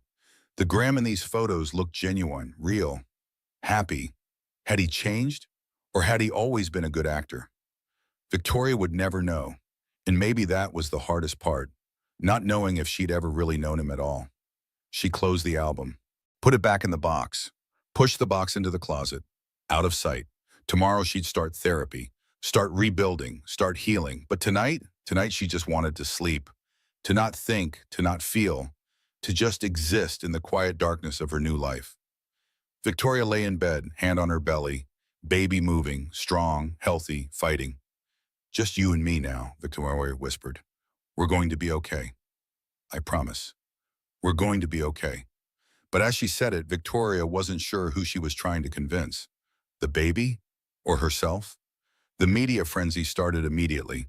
By morning, every news outlet in the country had picked up the story. Tech millionaire arrested for attempting to murder pregnant wife. Shark Island death plot exposed. Wife returns from dead to testify against husband. Victoria's phone exploded. Friend requests, interview requests, book deals, movie rights, publishing houses, production companies. Everyone wanted her story. Everyone wanted a piece of her trauma. She turned off her phone. Let Claire handle it. Claire was good at saying no, at protecting Victoria from the vultures circling. But some calls got through, like Ellen Brennan, Graham's mother. She appeared at Victoria's apartment at 8 in the morning. Security let her up because what else could they do? She was the grandmother. Technically. Victoria opened the door. Ellen stood there. Pearls, Chanel suit, perfect hair, but her eyes were red. Her hands shook.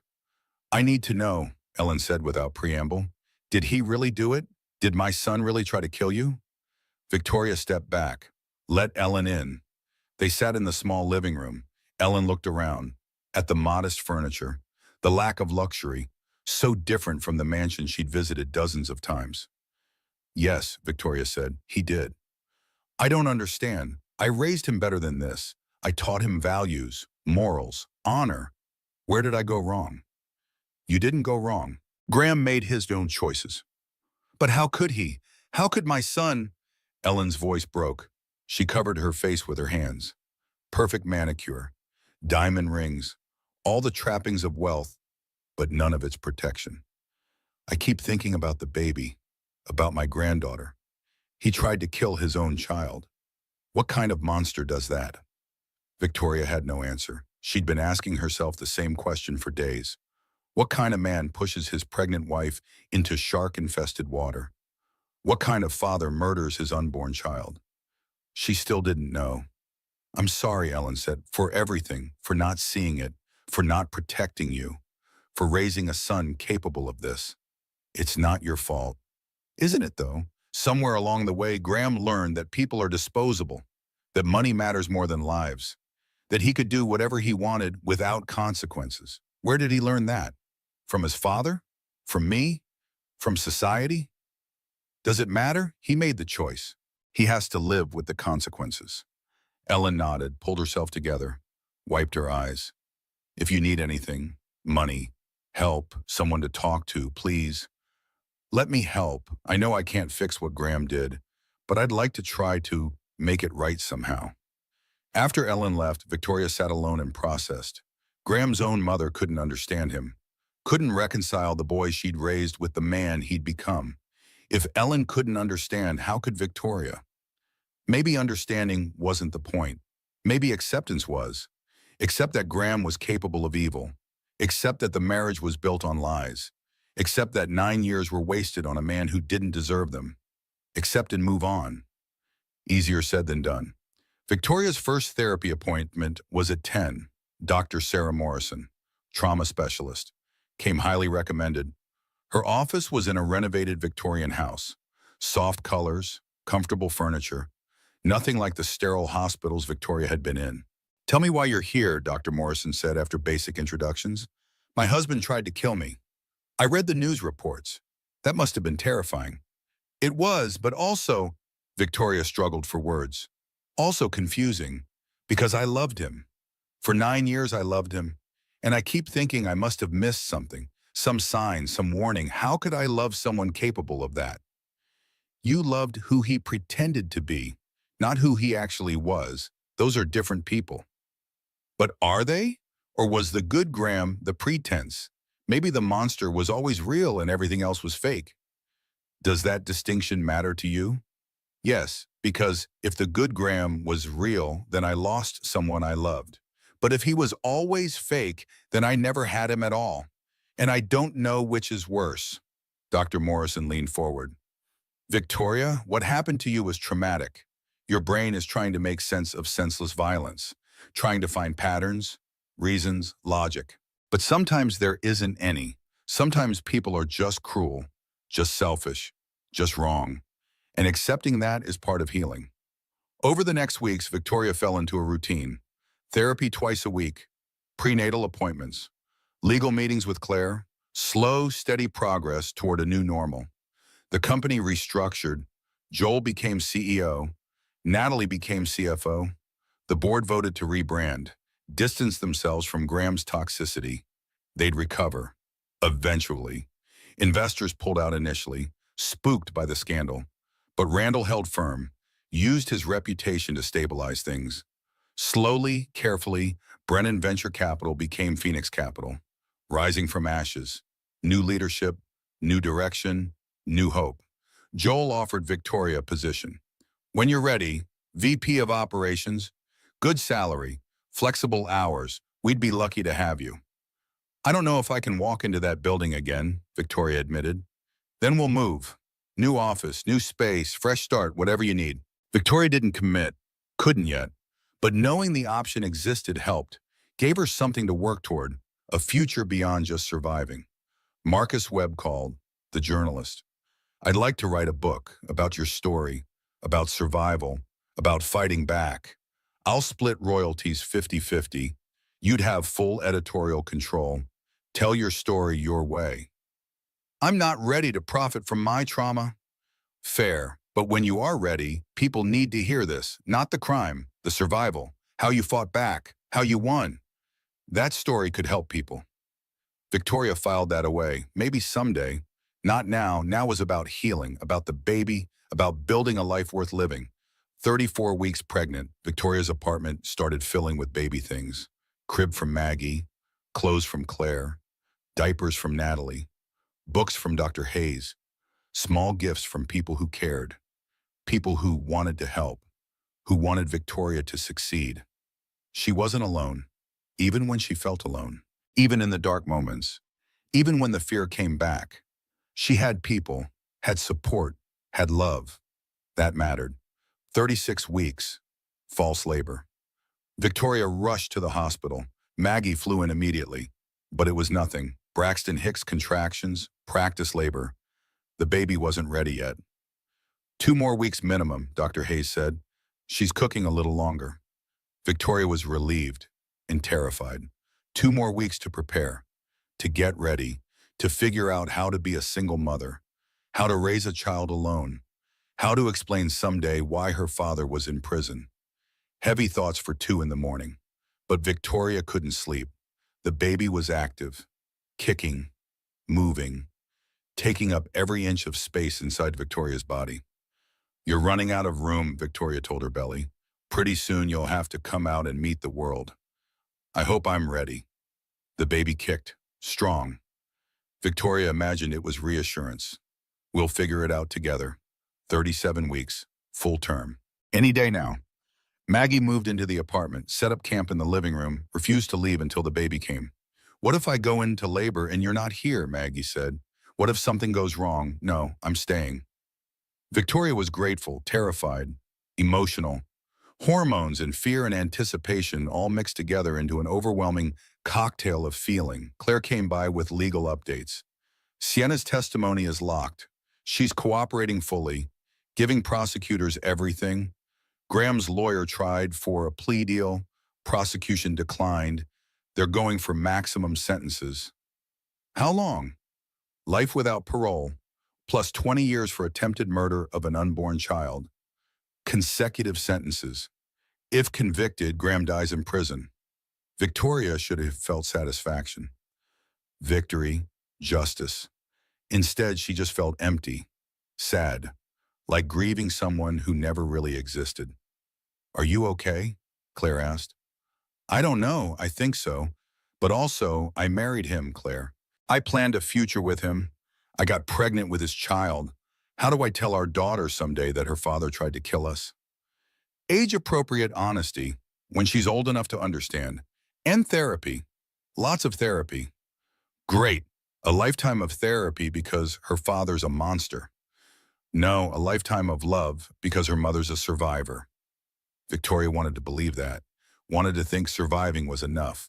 But she worried, what if she wasn't enough? What if the trauma affected the baby? What if she couldn't give her daughter everything she needed? You're spiraling, Claire said gently. I can see it. Stop, breathe, one day at a time. That's all you can do. One day at a time. Victoria repeated it like a mantra. One day, 1 hour, 1 minute. Just keep breathing. Keep moving forward. Keep surviving. That was enough. Had to be enough. 38 weeks and 2 days. Victoria woke at 2 in the morning to warm wetness. Her water had broken. She lay there for a moment. Processing. This was it. Today she'd meet her daughter. Mom, Victoria called from the bedroom. Mom, wake up. It's time. Maggie appeared instantly, alert, ready. Contractions? Not yet, just water breaking. But Dr. Hayes said to come in right away if that happened.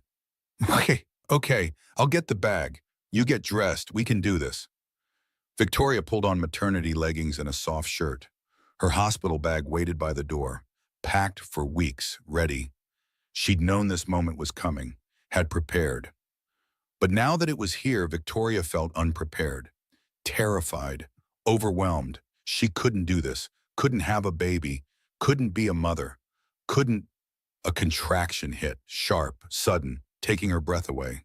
Victoria gripped the door frame, breathed through it. 5 seconds. 10, 20. It passed. Okay, she could do this. One contraction at a time. Maggie drove. Careful, steady. Called Claire from the car. Claire promised to meet them at the hospital. Called Dr. Hayes. Dr. Hayes promised to scrub in immediately.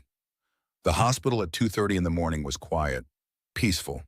The maternity ward glowed with soft light.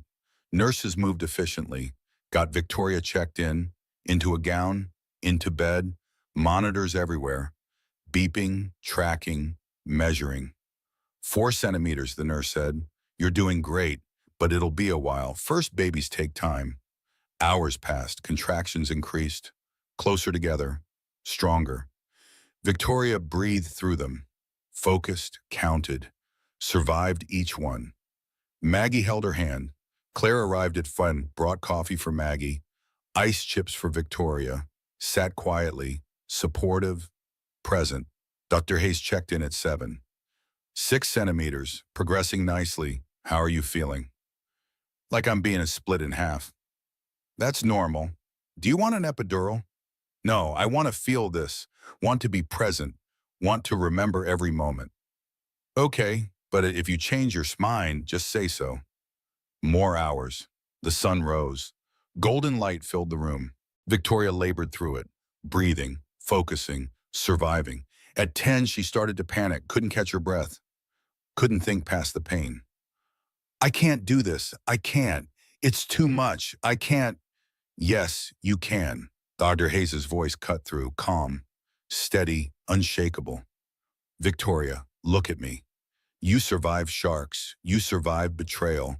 You survived attempted murder. You can survive this. This is different. I'm scared. What if I can't do it? What if I'm not enough? What if you are enough? You've always been enough, and you're not alone. We're all here. We've got you. The words cracked something open in Victoria's chest. She wasn't alone. Maggie on one side, Claire on the other. Dr. Hayes at the foot of the bed, nurses moving around her, supporting her, helping her. She could do this, had to do this, for the baby, for herself, for everyone who'd helped her survive. Okay, Victoria said. Okay, I'm ready.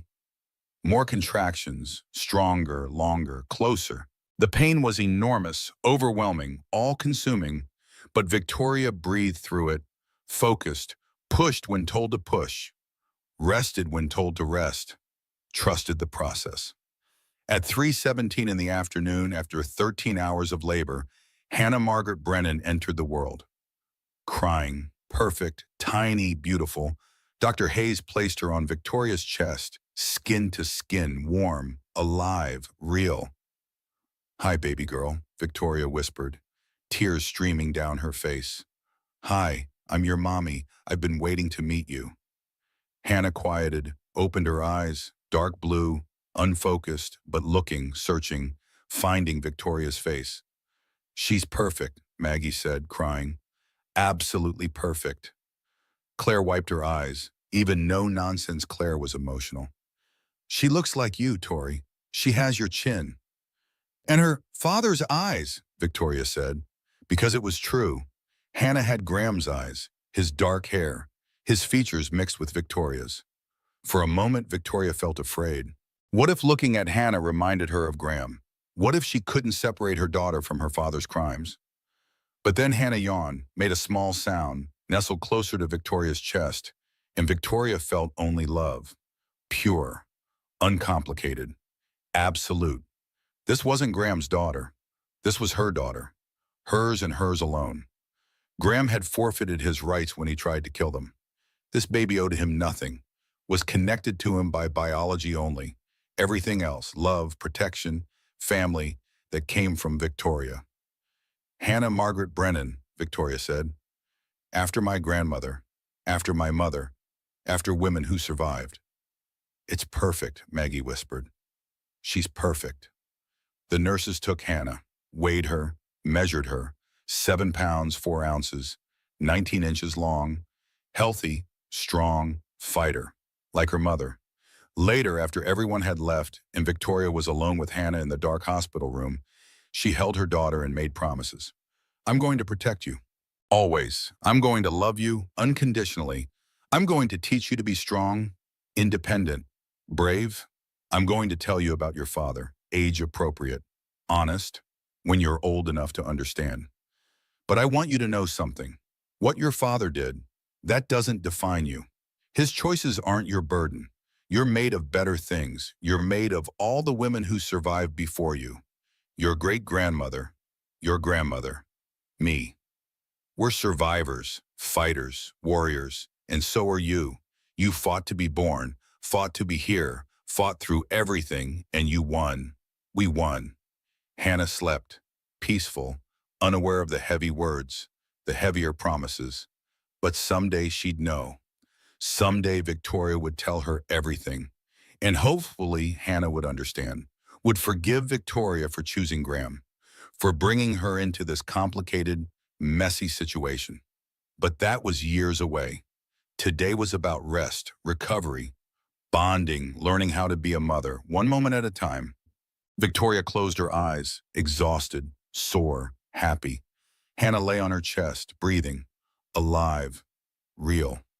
They'd made it, despite everything. Despite Graham, despite sharks and betrayal and attempted murder. They'd survived, and now they'd thrive. 6 months later, Hannah's half-birthday, Graham's trial began. Victoria sat in the courtroom gallery, Hannah with the nanny outside. She'd considered bringing Hannah, letting Graham see what he tried to destroy, but decided against it. This wasn't about him. This was about justice. The courtroom was packed. Media, spectators, Graham's family, Victoria's supporters. Everyone wanted to witness this. Graham entered in an orange jumpsuit, handcuffs, thinner than Victoria remembered, gray streaks in his hair. Prison had aged him, made him look older, defeated. Their eyes met across the courtroom. Graham's expression was unreadable, blank, like always, like he'd shut down everything human inside himself. Victoria looked away first. He didn't deserve her attention, didn't deserve anything from her.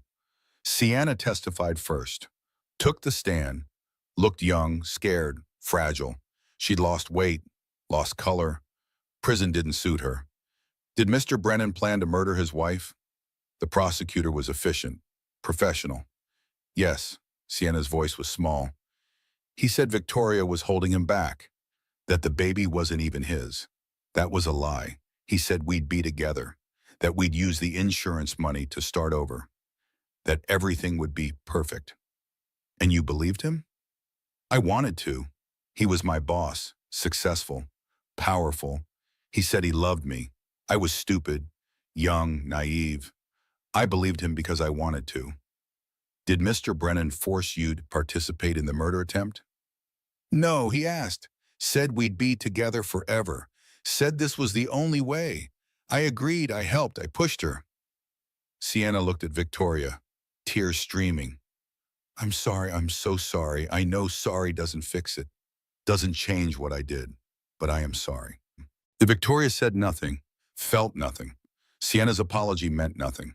Words were cheap, actions mattered, and Sienna's actions had nearly killed Victoria and Hannah. The prosecutor continued, walk me through the day of the murder attempt. Sienna described everything.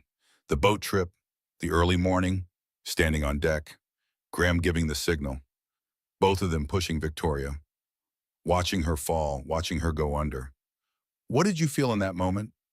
Nothing. I felt nothing, like it wasn't real, like it was happening to someone else. It wasn't until later, when the police came, when Graham told me to lie, that I realized what we'd done, that we tried to kill someone, that we tried to kill a baby. And yet you lied to the police. Yes, I was scared. Graham said we'd both go to prison if I told the truth. Said I was an accessory. Said I was just as guilty as him. So I lied. I stuck to the story until I couldn't anymore. Until the guilt was too much.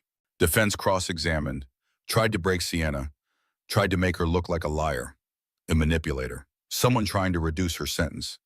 But Sienna held firm, admitted her guilt, admitted her crimes, admitted everything. It was damning testimony, unshakable, true. The next day, Victoria testified. She took the stand, placed her hand on the Bible, swore to tell the truth, sat in the witness box and faced the courtroom.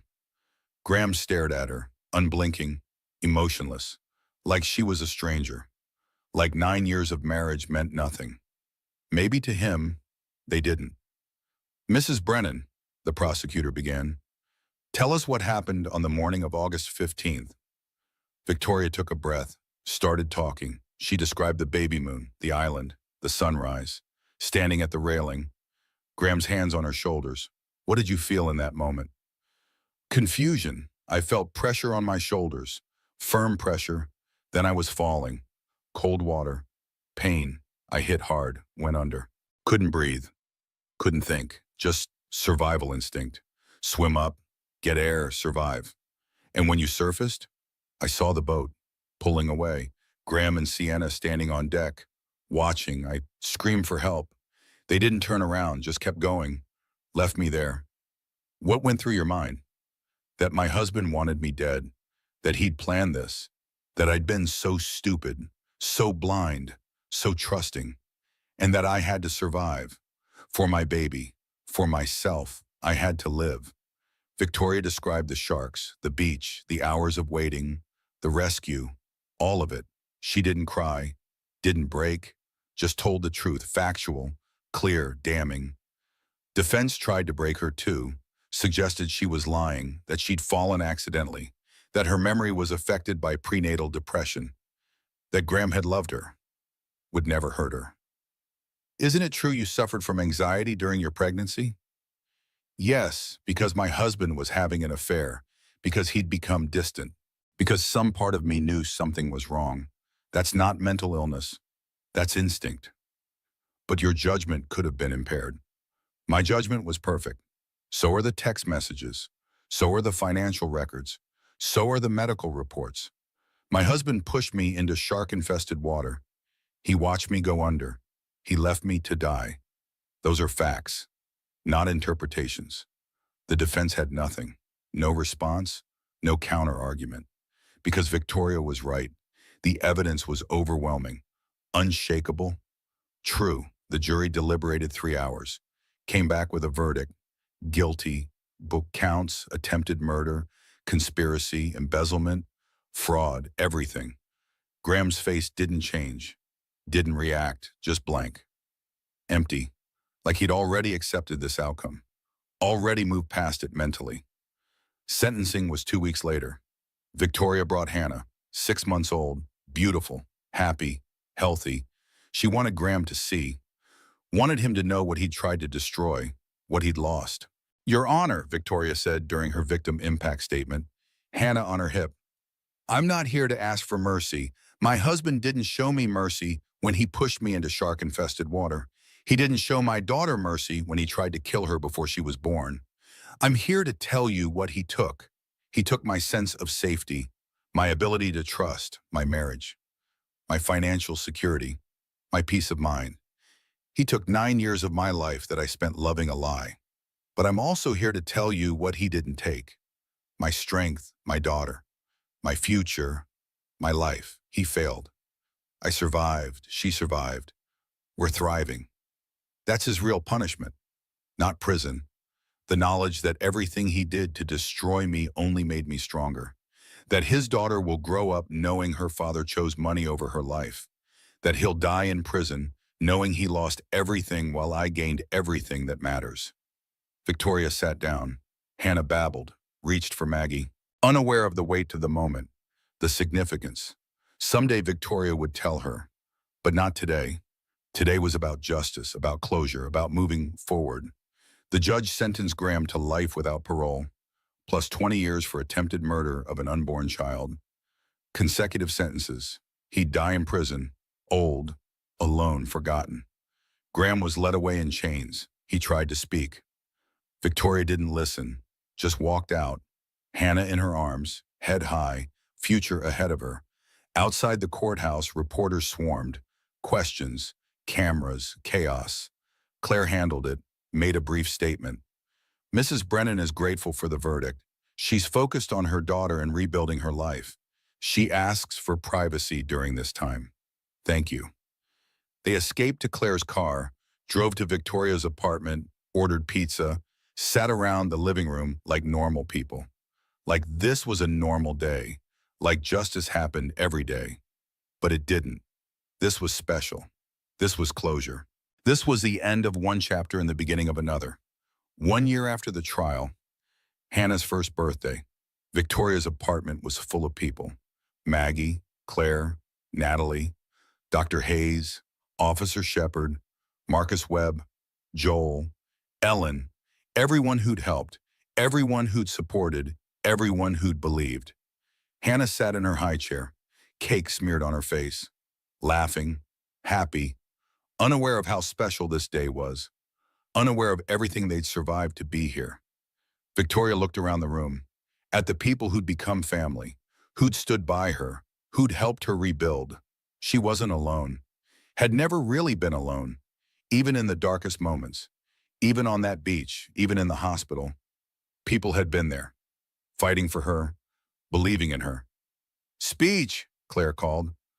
Come on, Tori, say something profound. Victoria laughed. I'm not good at speeches. Try anyway. Victoria stood. Hannah reached for her. Victoria picked her up, held her close, looked at her friends, her family, her support system. A year ago, I was in a courtroom watching my ex-husband get sentenced to life in prison for trying to kill us. 2 years ago, I was on a beach surrounded by sharks thinking I was going to die. 3 years ago, I was in a marriage I thought was happy, safe, real. I was wrong about so many things. Wrong about Graham. Wrong about my marriage. Wrong about my own strength. I thought I was weak, dependent, unable to survive alone. But I was wrong about that too. This year taught me something important. Something I want Hannah to know someday. You're stronger than you think. You're braver than you believe. And you're never as alone as you feel. Graham tried to break me, tried to erase me, tried to make me disappear. But I'm still here. Hannah's still here. We survived. We're thriving. We're happy. And that's the best revenge. Not destroying him, not seeking vengeance. Just living. Just being happy. Just existing in the space he tried to erase us from. So thank you, all of you, for helping us survive, for helping us heal, for helping us become who we were always meant to be. We couldn't have done it without you. Everyone applauded. Claire wiped her eyes. Maggie was already crying. Even stoic Natalie looked emotional. They ate cake, played with Hannah, celebrated life, celebrated survival, celebrated joy. Later, after everyone left, Victoria sat alone with Hannah in the quiet apartment. She'd started writing. A book. Her story. Not for money or fame, but because Marcus had been right. People needed to hear it. Needed to know they could survive, could fight back, could win. The manuscript sat on her laptop, half finished, honest, raw, true. She'd publish it someday, when Hannah was older, when Victoria was ready to share that part of herself with the world. But not yet. Now was for living, for healing, for being present with her daughter. Victoria walked to the window. Hannah on her hip, looked out at the city, lights twinkling, life happening, the world turning. Tomorrow she'd start her new job, VP of Operations at Phoenix Capital. Joel had waited patiently. Given Victoria time, now she was ready. Ready to work, to contribute, to build something meaningful. Her phone buzzed. Text from Ellen. Thank you for letting me be part of Hannah's life, for not shutting me out, for giving me a chance to be a grandmother despite everything. You're remarkable. Victoria smiled, replied, your family. That doesn't change because Graham made terrible choices. Hannah deserves to know her grandmother. It was true. Ellen wasn't responsible for Graham's crimes, wasn't responsible for his choices. She was just a mother who'd lost her son to his own evil, who was trying to do better, to be better, to support her granddaughter.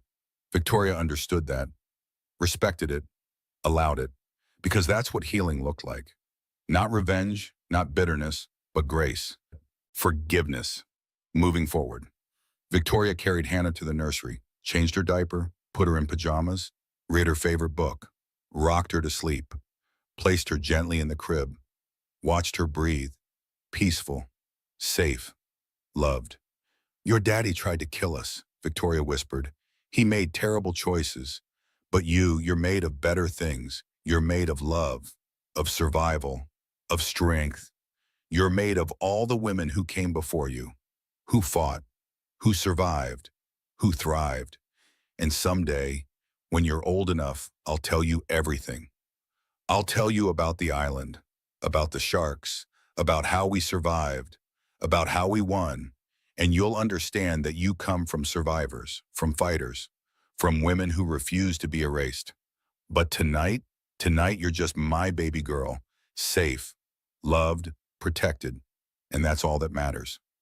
Victoria left the nursery, went to her bedroom, changed into comfortable clothes, sat at her laptop, opened her manuscript. Read the last paragraph she'd written. The prison door had been unlocked and all along. She'd been her own warden. Fear kept her there. Love kept her there. Hope kept her there. But she held the key the entire time.